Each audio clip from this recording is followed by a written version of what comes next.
So when you're talking about services, they can be used by malware or other tools to gain higher level of access to the system. If I can explain this a second, some services that run, whatever it is, .exe, have permissions that allow all, some, or none to have access to these things. If they are misconfigured and they allow all, it is possible for a basic user, or any user, to go and shut down, stop this service, and you can go and make a malicious, or an attacker can make a malicious version of that same exact service. And whether or not it does that service at all doesn't make any difference. It could just be strictly malware in there. Sometimes they're sneaky and they make it do the service and they put some shell code after the fact. So it does the service and it does what they need it to do. And then what they can do is they can go ahead and install that service once again, and they have permission because everybody has permission. They can start it again. They can get their connection, and if they want to be sneaky, they can quickly stop it and remove it, reinstate, if you will, or put back, change the names slightly, and put back the good service and restart it. And now all you have is what looks to be normal operations, and they got their setup, their connection set up. It can be set up to be started automatically, these services can, or manually.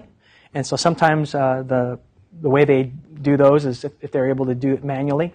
And generally speaking, they're started at boot time.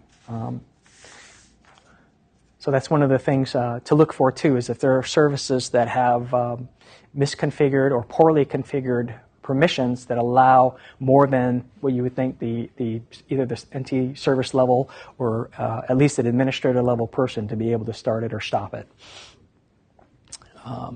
They can also be running under a service account, offers higher privileges than the normal user level. So that's kind of what you would be gaining from what I had mentioned there.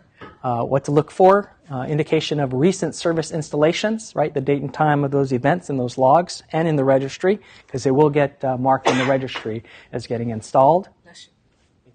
And indication of suspicious services starting and stopping, just like I mentioned. That's the way they would take advantage of that. So the areas of interest, HKey local machine, system current control set services, and then we're about to go through an example here in just a second, and that's what those are: the installed event, the started event, and the stopped event. In this case, it looks like they just immediately started and stopped it to get whatever malicious activity to start happening, and then they were able to stop it immediately. So here, I don't know how easy it is to see, but the service was installed, and this was a PS exec service. And if you look, 1127.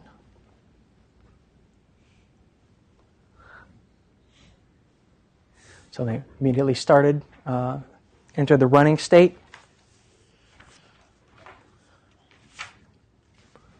And then quickly shut it down.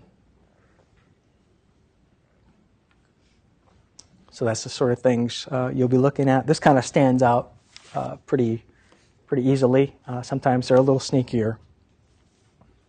And the time between things may not be quite as obvious. Okay, unusual user logon activity. What you're looking for.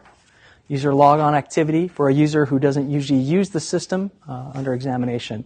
So if you have a occurrence where someone that normally doesn't access that server or whatever it is, the particular machine is logging in, then that could be a possible sign that there's something going on there. User logon and activity outside of normal operating